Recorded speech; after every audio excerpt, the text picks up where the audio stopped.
करोति वाचालं पङ्गुं लङ्घयते गिरिं यत्कृपातमहं वन्दे परमानन्दमाधवम् श्रीमन्मदनगोपालं बृन्दारण्यपुरन्दरम् श्रीगोविन्दं प्रपद्येऽहं दीनानुग्रहकारकम् वन्दे मुकुन्दमरविन्ददलायताक्षम् कुन्देन्दुशङ्खदशनं शिशुगोपवेशम् इन्द्रादिदेवगणवन्दितपादपीठम् वृन्दावनालयमहं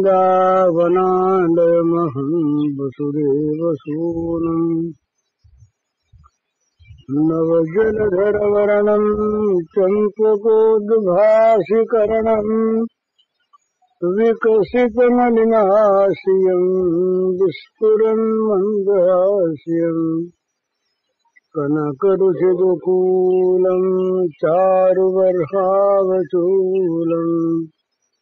कमपि निखिलसारं नौमि गोपीकुमारम् बंसी विभूषितकरान्नवनीरदाभात् पीताम्बरादृम्बफलाधरोष्ठात् पूर्णेन्दुसुन्दरमुखादरविन्दनेत्रात् कृष्णात् परं किमपि तत्त्वमहं न जाने।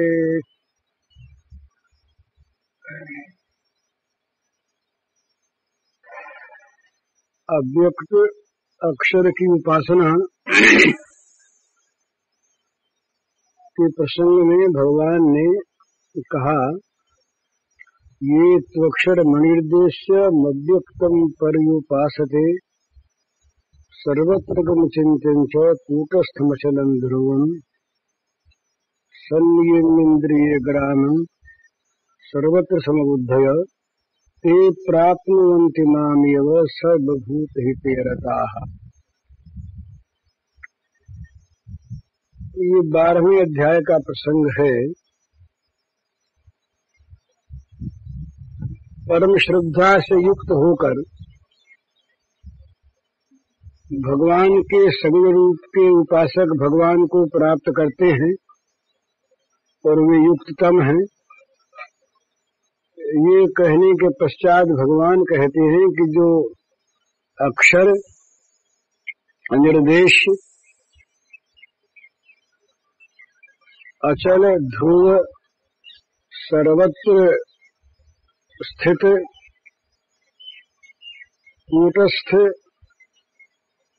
परमात्मा की उपासना करते हैं, वे भी मुझको ही पाते हैं। ते प्राप्नुवन्ति मामेव। पर इन अव्यक्त अक्षर कूटस्थ की उपासना करने वाले साधकों में भी 3 बातें होनी चाहिए। अव्यक्त अक्षर के स्वरूप को जानना ये तो पहली चीज है ही, नहीं तो उपासना कैसे हो।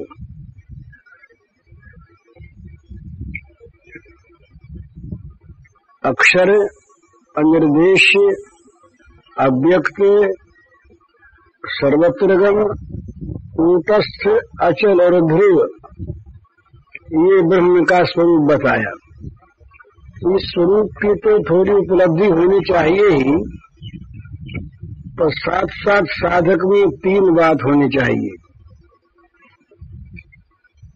संयमेन्द्रियग्रामं और सर्वत्र संबुद्धया और सर्वभूतहिते रताः ते प्राप्नुवन्ति मामेव।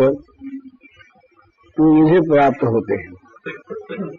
तो पहली चीज है साधक के लिए समस्त इंद्रियों के समुदाय को, इंद्रिय ग्रामम, भली भांति नियमन कर ले। संयम इंद्रिय ग्राम, इंद्रिय ग्राम को, इंद्रिय समूह को भली भांति संयमित कर ले।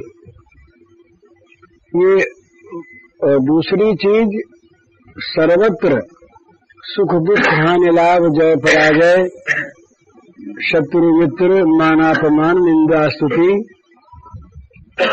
इनमें जहां तक हो समभावापन्न रहे, सर्वत्र ब्रह्म को व्याप्त देखे।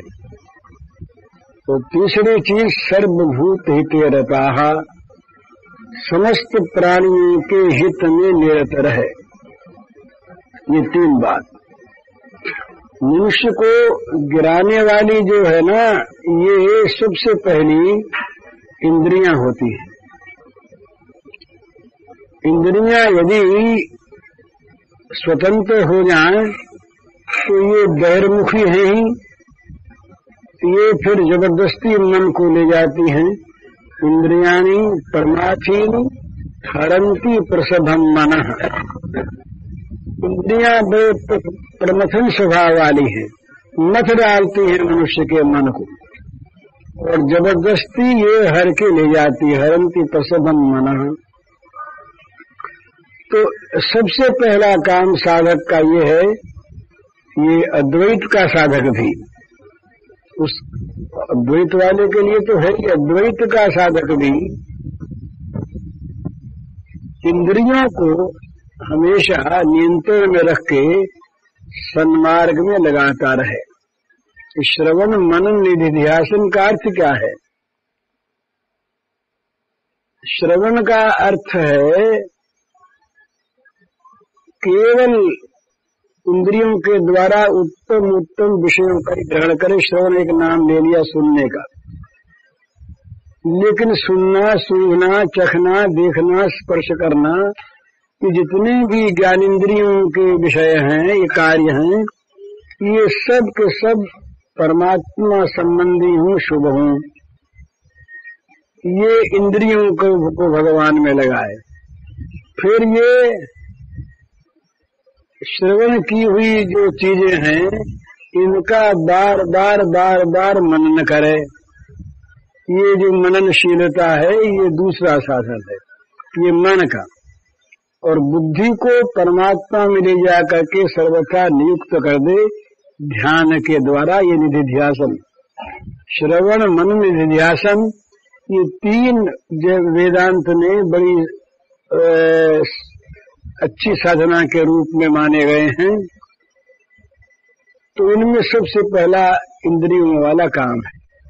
यहाँ भी भगवान ने सर्व ये संयम इंद्रिय ग्रामम, ये पहले कहा इंद्रिय ग्रामम, इंद्रियों का सारा समुदाय,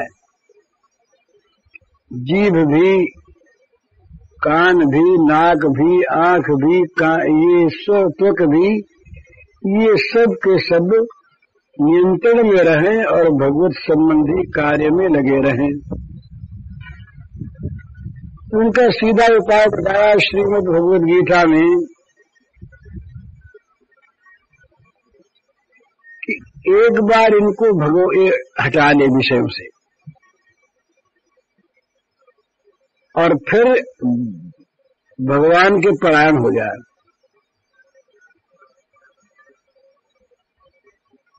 युक्त आसीत मत्परः,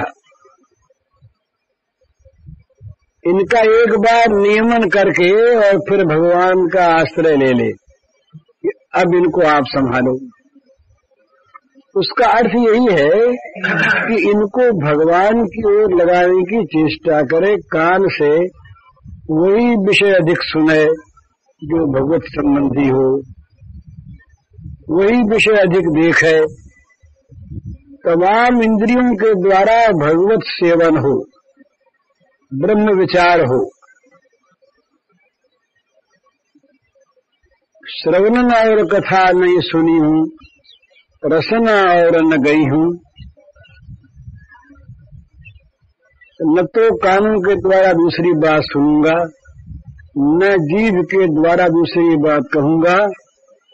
रुकी हूं नयन बिलोकत और रही, शीश ईश ही नहीं हूं। दूसरे को देखने जाएगी आंखें तो उनको रोक लूंगा और सर्वत्र भगवान को देखकर भगवान को ईश्वर नमाऊंगा। इस प्रकार काया, मन, वाणी सबके द्वारा भगवान का सेवन। कानन दूसरो नाम सुनो नहीं, एक ही रंग रंगो यह डोरो। धोखे दूसरो नाम कढ़े, रसना मुख डार हलाहल बोरो। ठाकुर प्रीति की रीत यही, भोरे टेक तजे आई भोरो। बावरी वे अखियां जर जाएं, जो सांवर उछाल निहारती गोरो। इसमें भी वही साधन तत्व है। तो बड़ी कड़ाई के साथ इंद्रियों को रोक करके भगवान में लगाते हुए कहते हैं कि कानों से दूसरा नाम सुनेंगे ही नहीं, और जीभ यदि दूसरा नाम लेगी तो हलाहल जहर डाल करके उसमें जीभ को डुबो देंगे, जीभ को मार देंगे, और उन आंखों में आग लगा देंगे जो श्री श्याम सुंदर को छोड़ के दूसरे को देखे। तो भाव सबका एक ही है, इंद्रियों को भगवान में लगाना है। योग दर्शनकार कहते हैं ये अभ्यास वैराग्याभ्याम तन निरोधः, ये सूत्र है योग दर्शन का। इसके भाष्य में भगवान व्यास लिखते हैं कि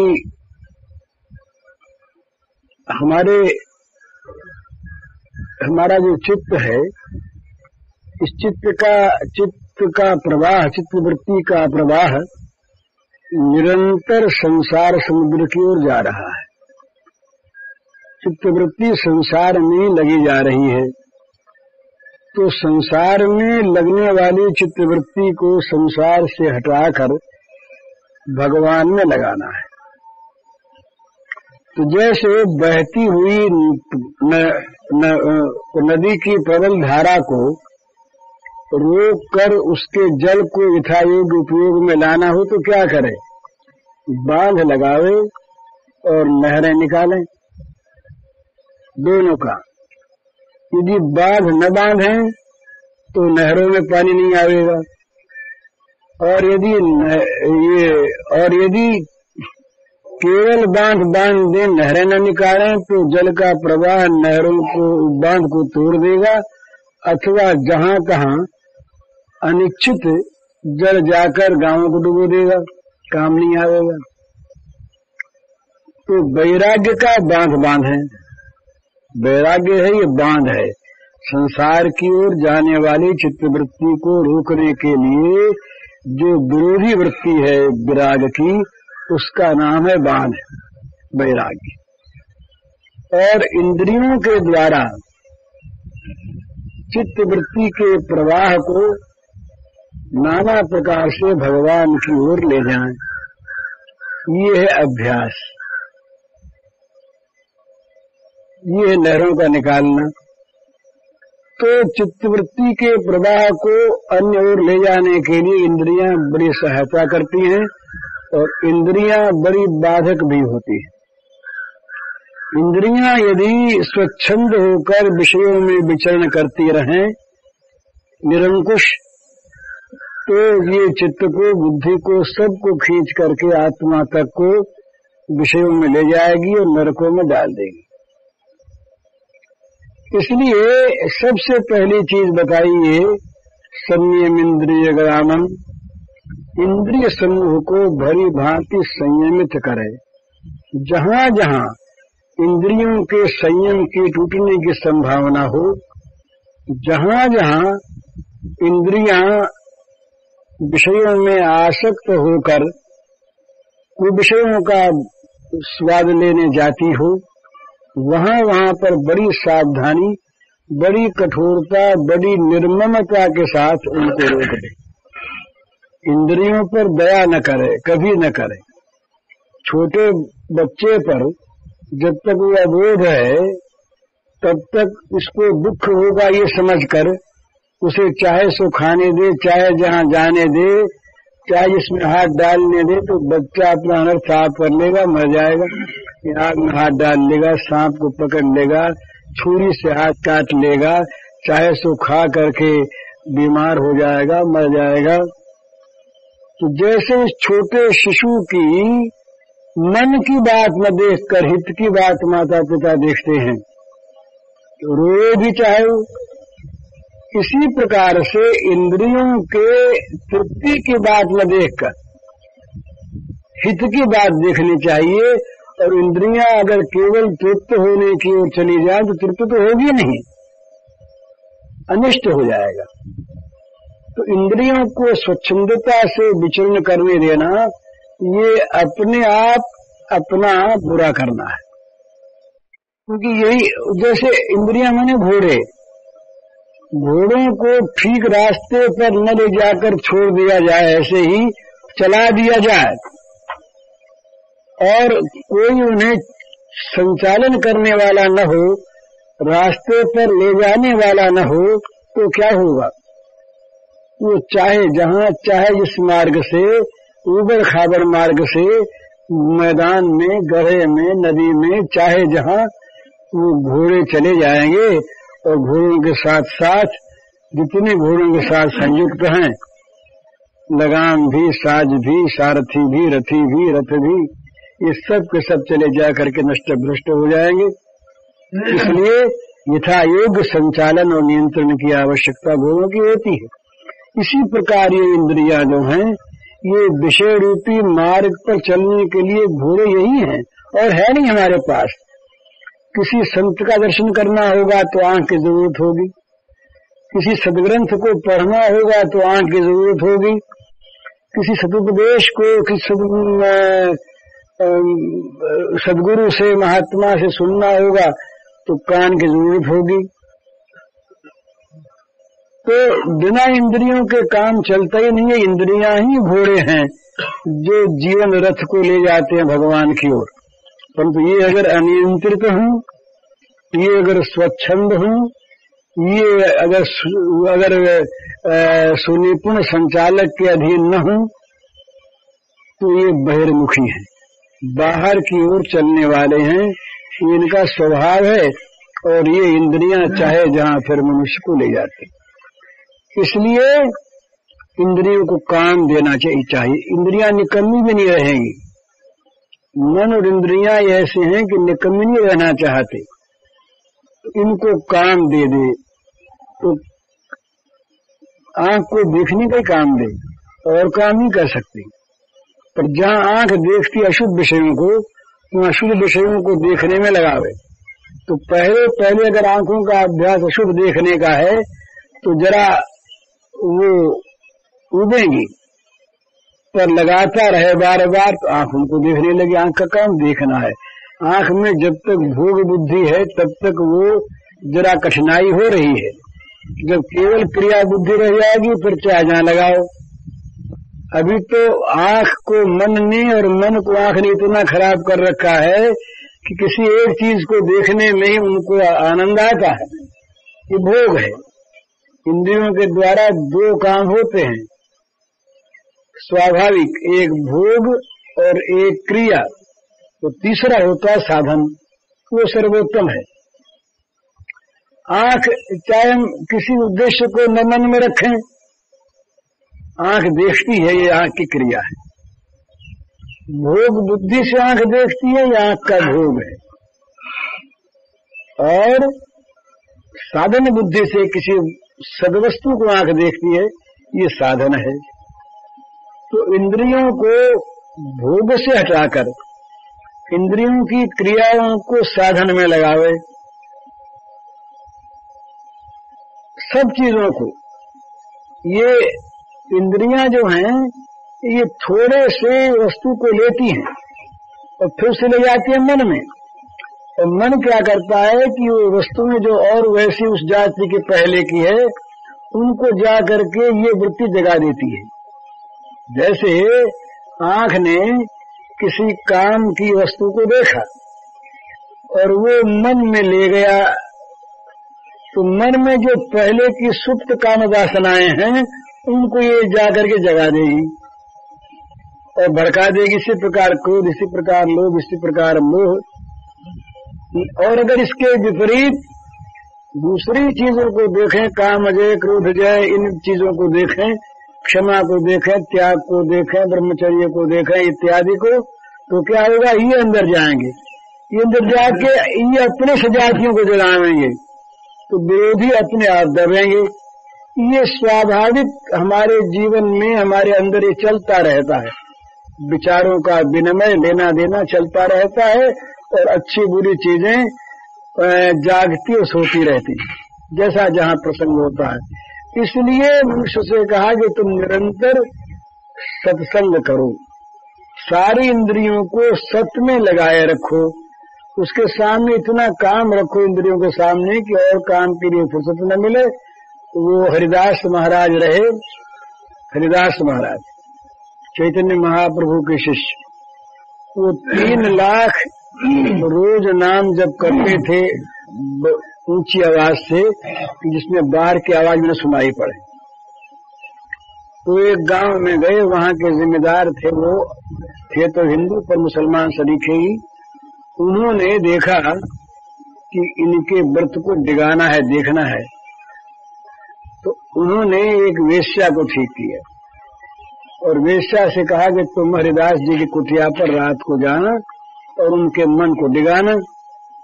तो वेश्या रात को गई, वो अपना नाम जप कर रहे जोर जोर से। उन्होंने एक बार वेश्या देखी, फिर अपना काम में लग गए। अब वो लगातार लगी हुई इंद्रिय फुर्सत ही नहीं उनको। सवेरा हुआ तब उठे, तब उससे बोले कि भाई तुम तो रात को आई थी, पर हमें तो फुर्सत ही नहीं मिली, तो तुमसे कब बात करते, अब क्या करें। तो बेचारी लौट गई।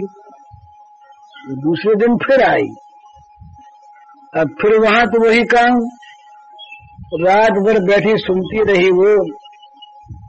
उसने चेष्टा की, लेकिन वो तो एक तरफ डुबकी लगी हुई थी उनकी। रात सारी बीती, फिर सवेरे उन्होंने कहा कि भाई क्या करें, हमको तो फुर्सत नहीं मिली। तो हताश सी हुई, तो फिर उसने उत्साहित किया जिम्मेदार ने। तो अब इसके मन में एक आंदोलन शुरू हो गया वेश्या की, कि 2 दिन हुआ मैं निरंतर इनके पास बैठी हुई हूँ और ये मेरी ओर ताकते ही नहीं, केवल नाम जप करते रहते हैं। तो हो न हो इनको कोई ऐसी वस्तु मिली हुई है जो मुझसे कहीं अच्छी है।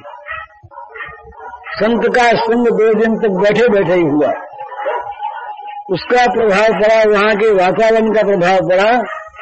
अभी तीसरे दिन जो आई, अब वो उस लेने के लिए आई। आज श्रद्धा उत्पन्न हो गई, रात भर बैठी, सवेरा हुआ, महाराज उठे, उठते ही चरणों में गिर गए। कहा भगवान मैं बड़ी अपराधिनी, बड़ी नीच, आप में पाप बुद्धि पैदा करने आई थी। तो उन्होंने कहा भाई क्या बताऊं, हमको तो फुर्सत नहीं मिली, हमारा तो वो नाम जब पूरा हुआ नहीं 3 लाख, तो तुमसे कैसे बात करते, क्या करें। तो उनका महाराज ये तो बात ठीक है, पर आपकी वृत्ति इतनी सुस्थिर कैसे है, आपको क्या प्राप्त है। बोले भाई कुछ प्राप्त है हमको। तो कहा क्या प्राप्त है वो हमको दीजिए। तो कहा कि तुम लेना चाहती हो, बोले हाँ। तो कहा जाओ ये वृत्ति तो छोड़ दो और जो कुछ तुम्हारे पास है वो सब लुटा कर चली आओ। अब उसके 3 दिन का संग मिला, भाव जागृत हो गया था, उसने सब लुटा दिया। उठाकर फकीर के वेश में आ गई। हरिदास जी ने कहा कि भाई मेरे पास तो ये तुलसी की माला और श्री कृष्ण नाम है, ये परम धन है, तुम इसी कुटिया में रहो, ये आसन, इसको लेके बैठ जाओ और मैं जाता हूँ। वो चल दिए, वो आसन और माला और हरिनाम दे गए। वो बड़ी भारी भक्त हो गई, महान संत हो गई। तो इंद्रियों के सामने इतना काम रखे।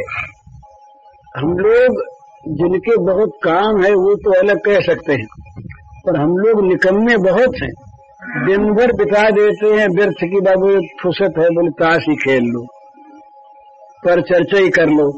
अब ये जीवन खोने के लिए थोड़ा ही है, तो फुर्सत बहुत है, तो इंद्रियों को लगाए रखे।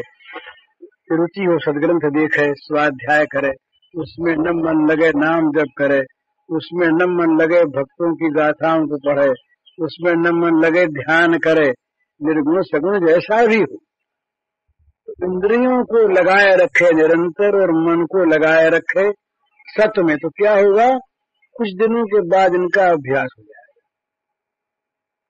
अभ्यास होने के बाद रुचि हो जाएगी, और रुचि होने के बाद रति हो जाएगी। बस काम बन गया, रति जहां हुई वहां काम बन गया। तो सबसे पहली चीज संयम इंद्रिय ग्रामम, इंद्रियों के समूह को रोकना और उनको सत्य में भगवान में लगाया रखना, ये एक बात। दूसरी बात सर्वत्र समबुद्धया, ये बड़ी सुंदर चीज अगर समझ में आ जाए तो दुख तो उसी क्षण मिट जाए। यदि हम वेदांत की, अद्वैत की, अजातवाद की परिभाषा देखते हैं तब तो ये मानना होगा कि सब कुछ ये स्वप्नवत है, हमारी कल्पना से प्रसूत जगत है, यहाँ सुख दुख कुछ भी नहीं, जन्म मृत्यु कुछ भी नहीं। तो जब कुछ भी नहीं माइक है, ये बात समझ में आ गई तो समबुद्धि अपने आप हो जाएगी।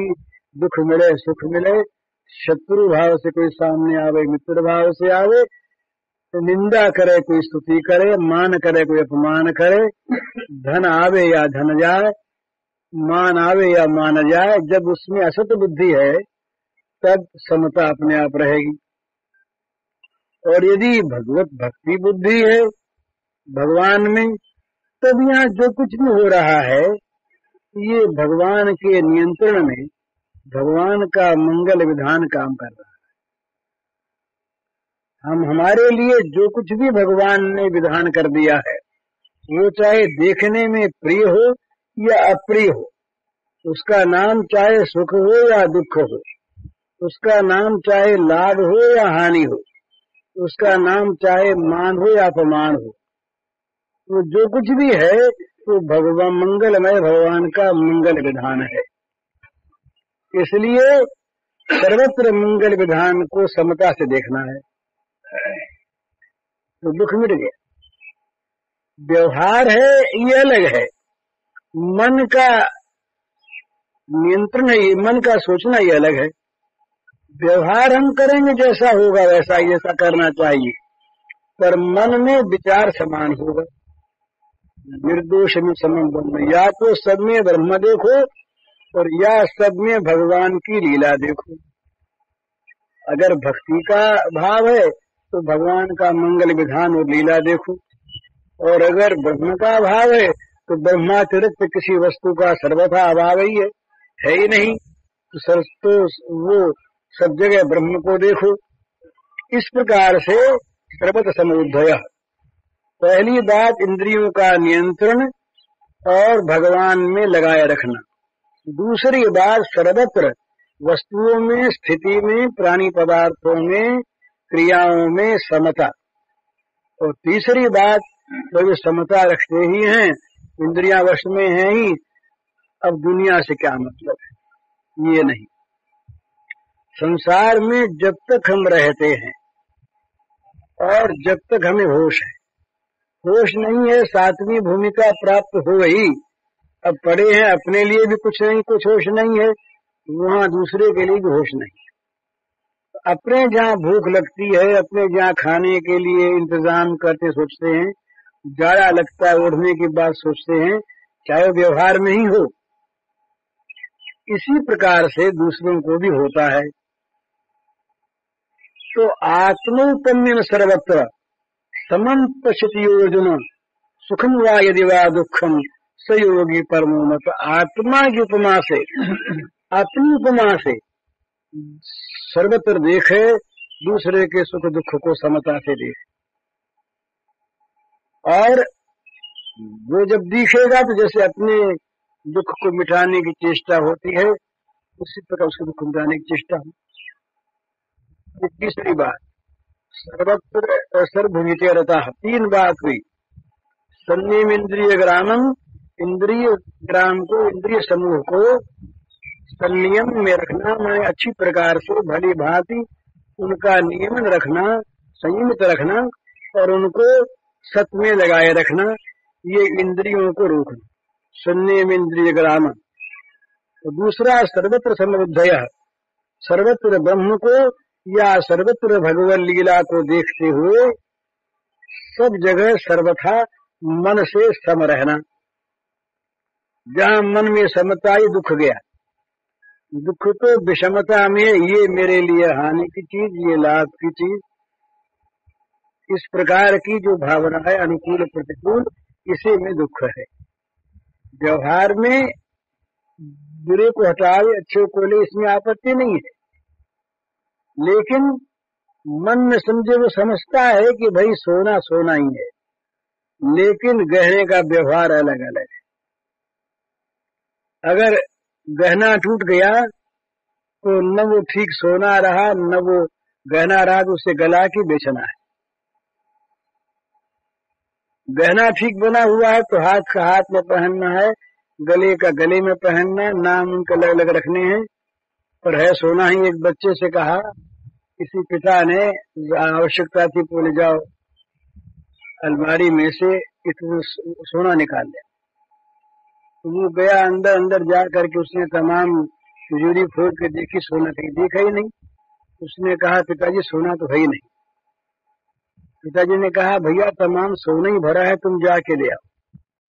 का नाम जानता था, आप कहते कड़ा ले आओ तो ले आता, आपने सोना कहा कैसे लाता। तो ये चीज नाम रूपात्मक जगत जो है, ये विभिन्न इसके नाम है, विभिन्न व्यवहार है, और व्यवहार में अलग अलग है, पर होते हुए भी इनमें एक सोने को देखना, सोना जानने वाला देखना है।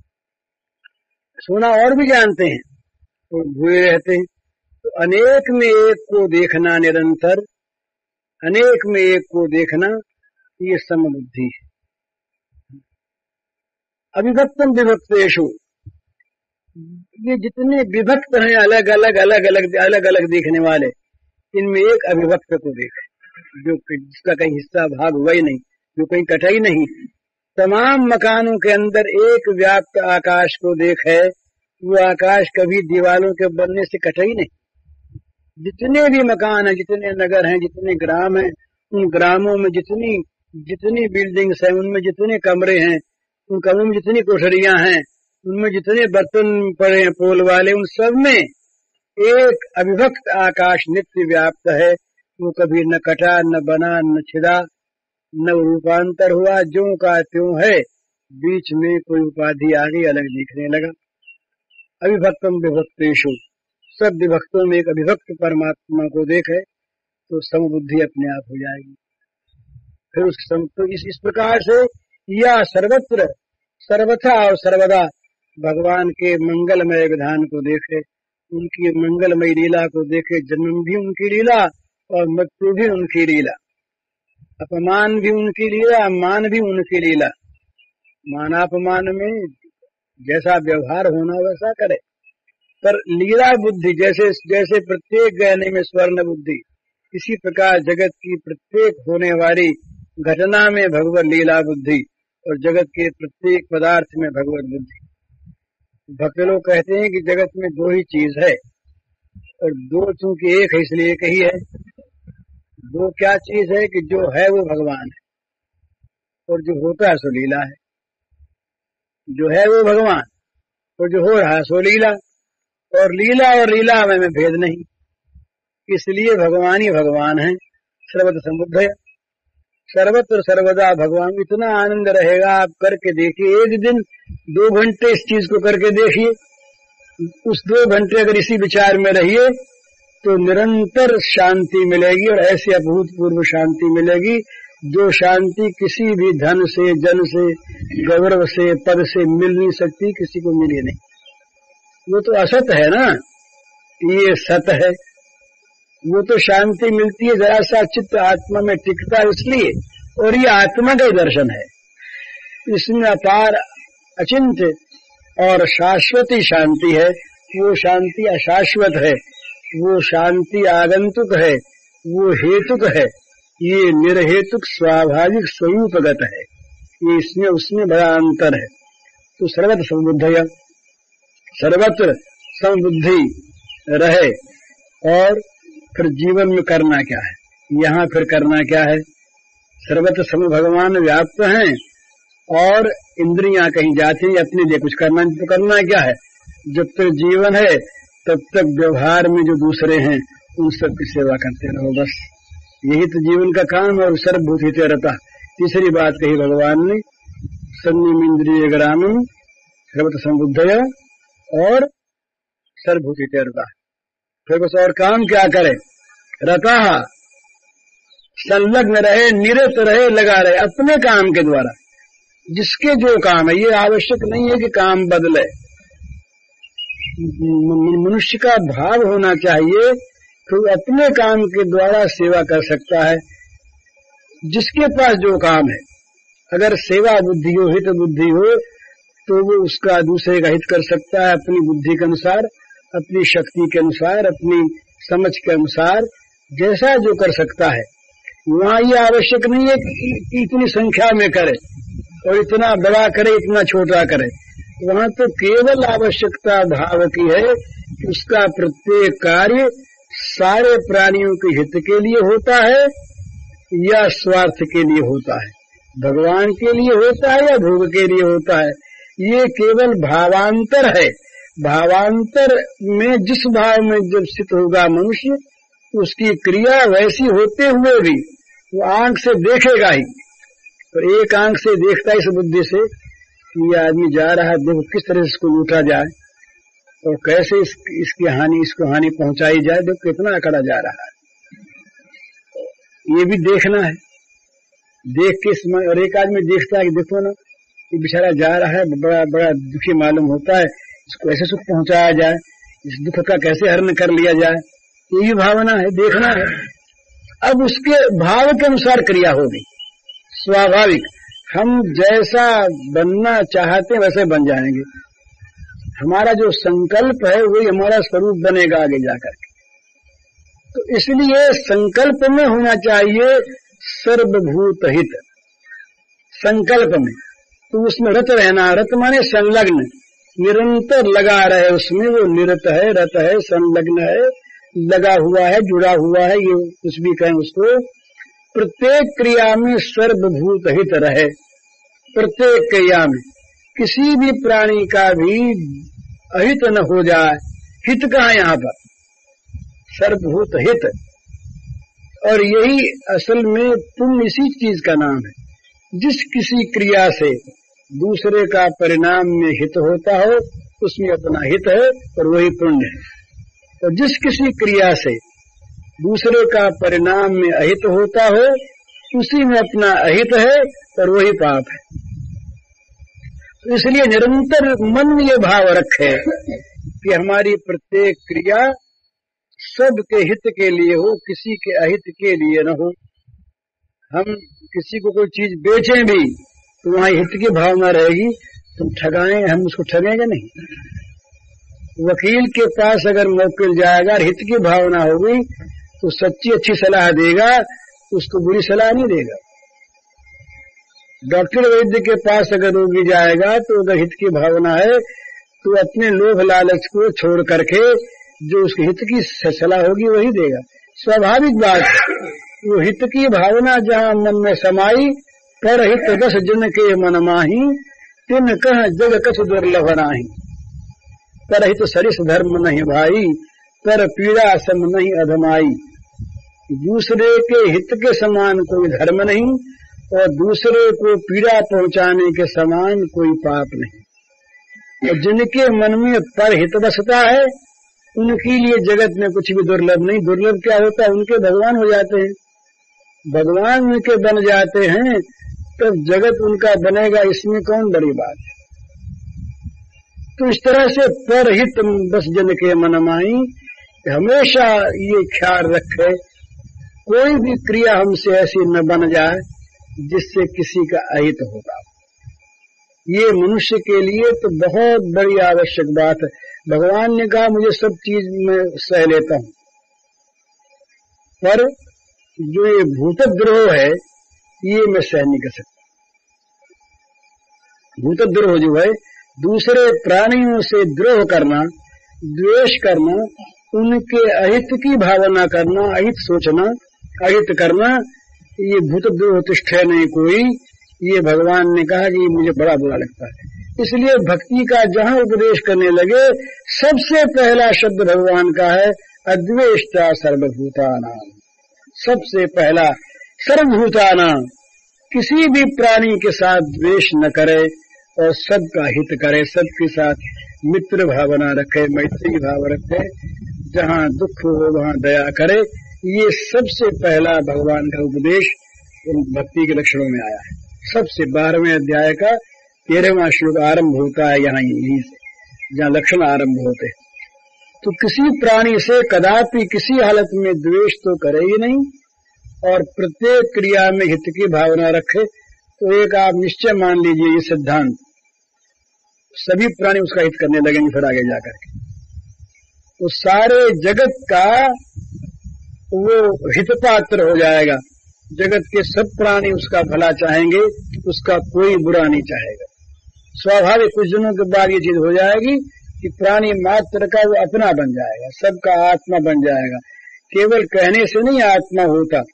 भगवान ने कहा बताओ व्यवहार से, तो व्यवहार में वहां भगवान ने 7 शब्दों में कहा आत्मोपम्येन सर्वत्र समम पश्यति अर्जुन सुखम वा यदि वा दुखम सयोगी परमो मत। भगवान ने कहा अपने आत्मा की उपमा से, तो उसमें यह आवश्यक नहीं है कि इतना करे कि कितना करे, ये तो बाहरी चीज है।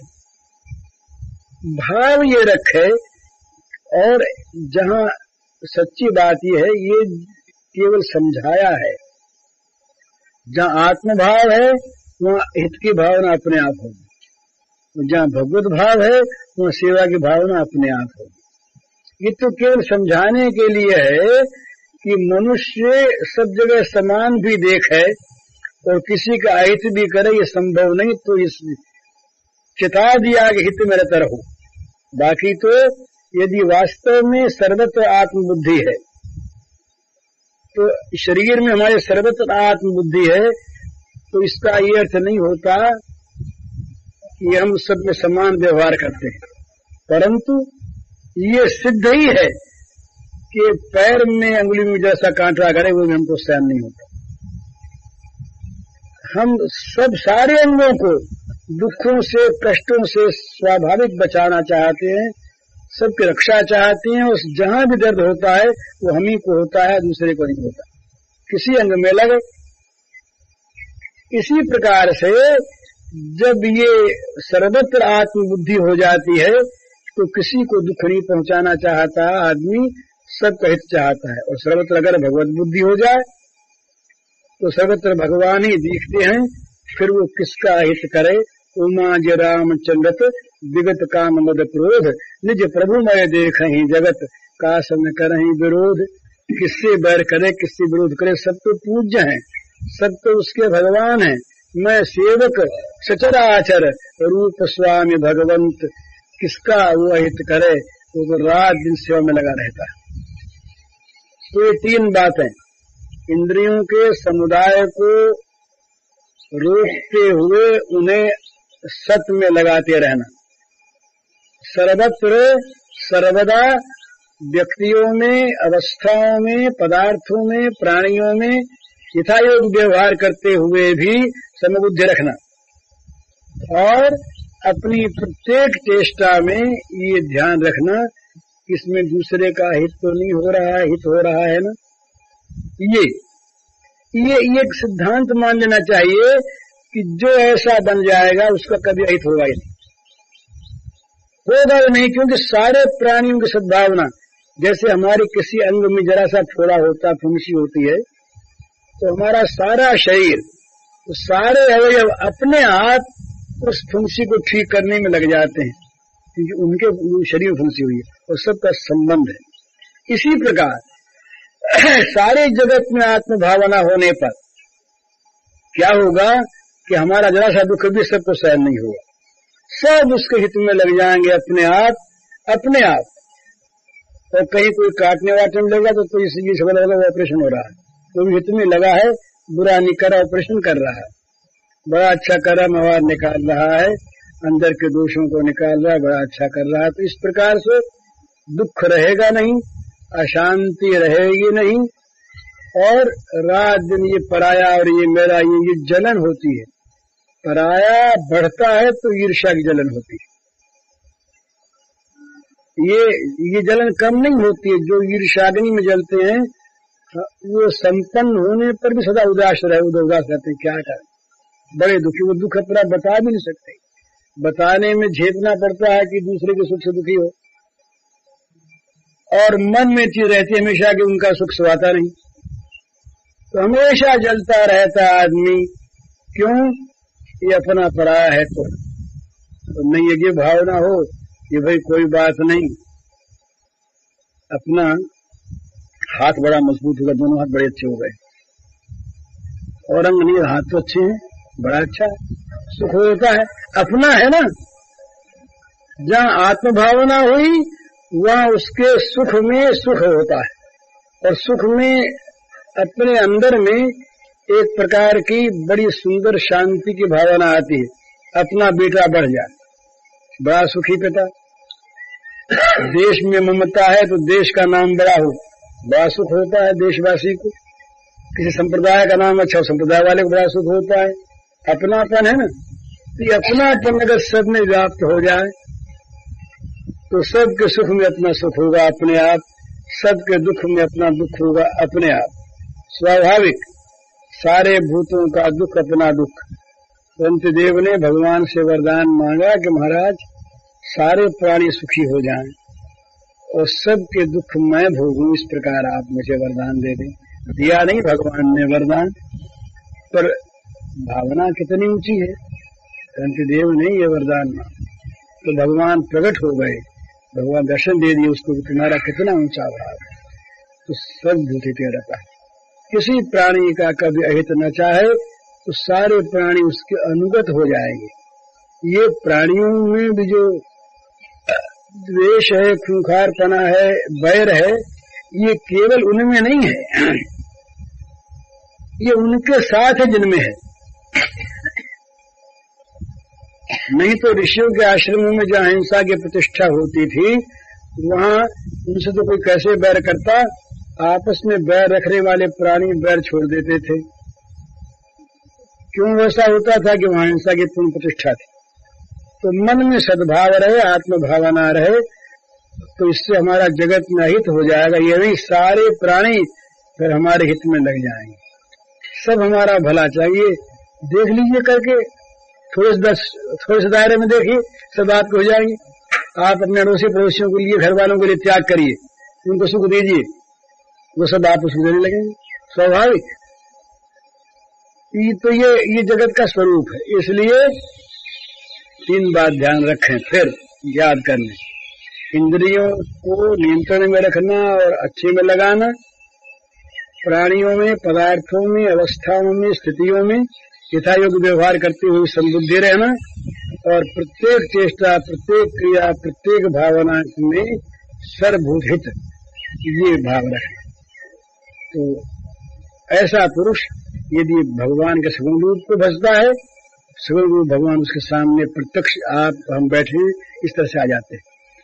और अगर वो कूटस्थ अचल ध्रुव अव्यक्त अक्षर अनिर्देश ब्रह्म की उपासना करता है तो उसको प्राप्त कर लेता है। ये दोनों बातें भगवान ने गीता के 12वें अध्याय में कही है, वहाँ देख लीजिए। हरिओम।